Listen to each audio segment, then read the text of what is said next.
Ahojte, moje meno je Ivo a horím pre chémiu. Občas doslova. A dnes by som sa... A prepol som si prezentáciu. Pardon.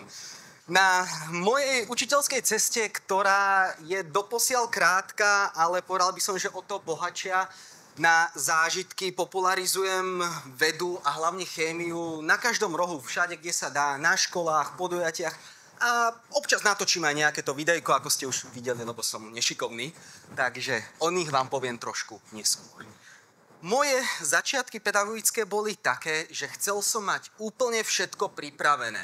To znamená, úplne všetko musí byť v prezentácii. Čo nie je v prezentácii, to neexistuje, to študenti vôbec nevedia a neporozumejú.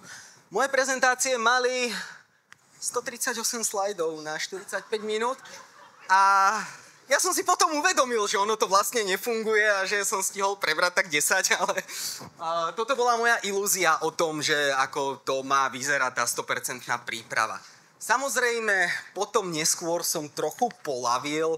Tie prezentácie vyzerali nejako takto.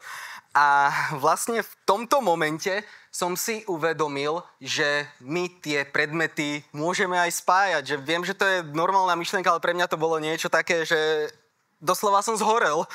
A bolo to pri téme radioaktivita, kedy som vlastne študentom vyrozprával príbeh otca atómovej bomby, čiže Roberta Oppenheimera. A vtedy som si povedal, že wow, veď toto by sa hodilo aj na dejepis. A vlastne tá cesta pokračovala ďalej a ďalej a neskôr som začal vymýšľať, či už s Legom, s nejakými technickými stavebnicami. Tam vzadu môžete vidieť aj nejaké hodiny vyrobené z Lega a vlastne potom to pokračovalo ďalej. Boli sme raz na káve v kabinete s kolegom a ten sa ma spýtal, že počúvaj, a nevieš zostrojiť raketové palivo? Som bol taký, že však skúsim, uvidíme. On bol nadchnutý pre vesmír, inžinierstvo, fyziku, tak sme dali hlavy dokopy a vlastne vytvorili sme takýto náš prvý prototyp rakety, ktorá bola poháňaná cukrom. Neskôr sme to posunuli na ďalší level a tu už môžete vidieť návrh rakety od našich študentov, ktorí sa tento rok pripojili do súťaže a cez leto si dobrovoľne pôjdu do školy odpáliť svoju prvú raketu. A samozrejme, môjim poslaním je to, aby som ukázal, že chémia, ona vlastne nie je len o vzorcoch, o škrípaní kriedy na tabuľu, aj keď ja som kriedu a tabuľu nevidel za moju profesnú prax, takže asi to nemôžem hovoriť, ale môže to vybuchovať, môže to horieť, môže to byť zaujímavé a práve tieto experimenty sú podľa mňa kľúčovou cestou k tomu, aby si tí naši študenti zapamätali tie hodiny. Aby si lepšie prepojili teóriu spolu s praxou. Ale možno si teraz hovoríte, ja na to nemám labák, ja na to nemám vybavenie, mne sa to proste nechce robiť. Tak, ja vám skúsim odpovedať. A stačí použiť niekedy naozaj takú kuchynskú chémiu a ono to bude mať ten požadovaný efekt. Napríklad v tomto prvom nám stačí akákoľvek kyselina, kúsok alobalu, zapálime a máme spaľovanie vodíka. Na ten druhý pokus nám stačí ocot a sóda a vieme si spraviť octan sodný a vytvárať z neho takéto sviečky. Potom to môžeme prepojiť samozrejme aj s praxou, s exotermickou reakciou a podobne. O tom sa vieme porozprávať, keby ste náhodou chceli, ale nemám na to čas teraz. Ten ďalší experiment je taká tá preslávená slonia zubná pasta, aby ste videli, že ono sa dokáže inovovať aj takýto školský experiment.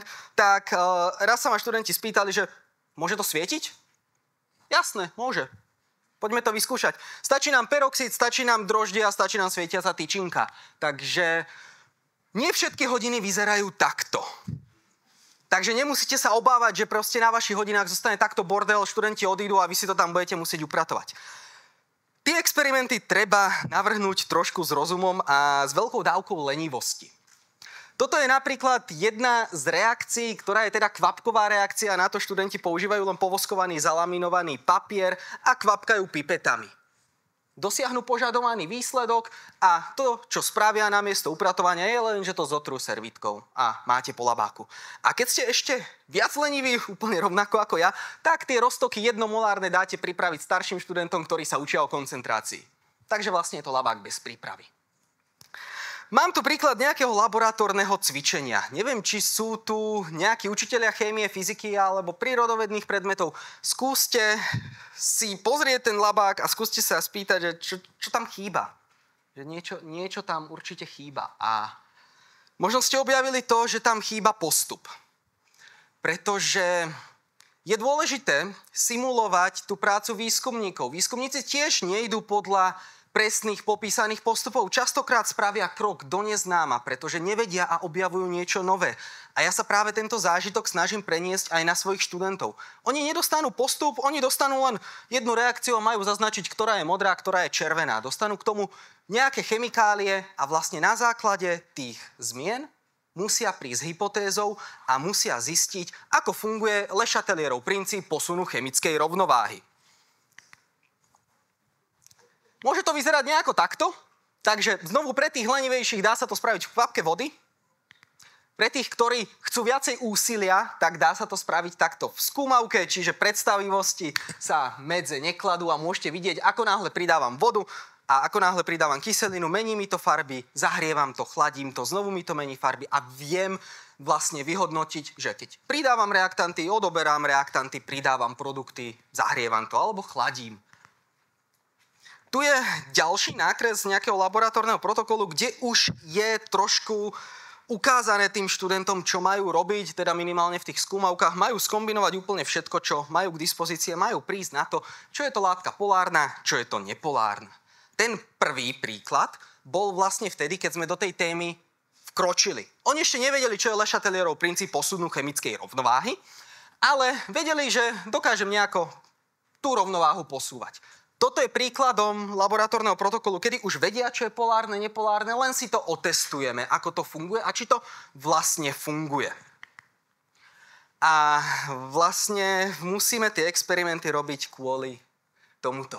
Musíme to robiť kvôli tomu, že tí naši študenti si to o mnoho viac zapamätajú, na tie hodiny sa budú viac tešiť a nič nevyčarí úsmev na detskej tvári viac ako obrovská slonia zubná pasta.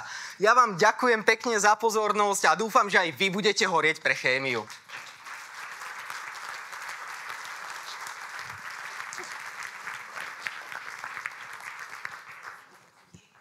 Nuž, priatelia, neviem ako vy, ja som študoval ešte malú triedku, a môj učiteľ ma naučil z chémie akurát, že destiláciu, že to potrebujeme pre život na Slovensku.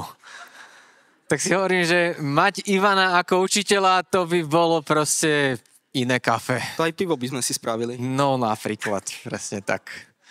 OK, priatelia, ak máte nejakú otázku, tak máte teraz ešte priestor.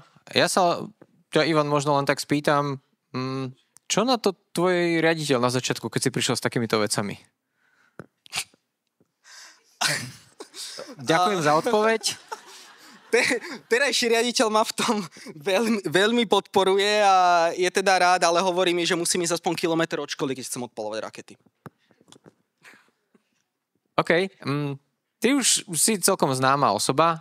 Okrem toho, že vlastne takto ako popularizátor chémie prichádzaš na rôzne takéto veci. Máš nejakú komunitu tých chemikárov, ktorí ti píšu, že ako toto, tamto, alebo vedia nájsť tí ľudia, ktorí sa o toto zaujímajú a chceli by to priniesť pre svojich študentov nejaký kontakt na teba? Samozrejme, takúto komunitu, priznám sa, asi nemáme vytvorenú, alebo neviem o nej. Ak viete, tak budem veľmi rád sa pridám. Ale mám to vlastne všetko na platforme Vedecké okienko, je tam približne 100 experimentov takto natočených, spracovaných, je to do nejakého minútu až pol formátu, takže dá sa to pozrieť, je to stráviteľné, je to aj pre decká, pretože oni nevydržia viac ako minútu 30 sledovať niečo. Tak to máme otestované, počuli ste to. OK, my vieme o tebe teda, že si influencer a to by chcel fotku na nejaký tvoj Instagram. Máš telefon? Ten mám vždy pri sebe. Super. Priatelia, nastajlujte sa, usmievajte sa. No, budete slávni. Minimálne v rámci vedeckého okienka.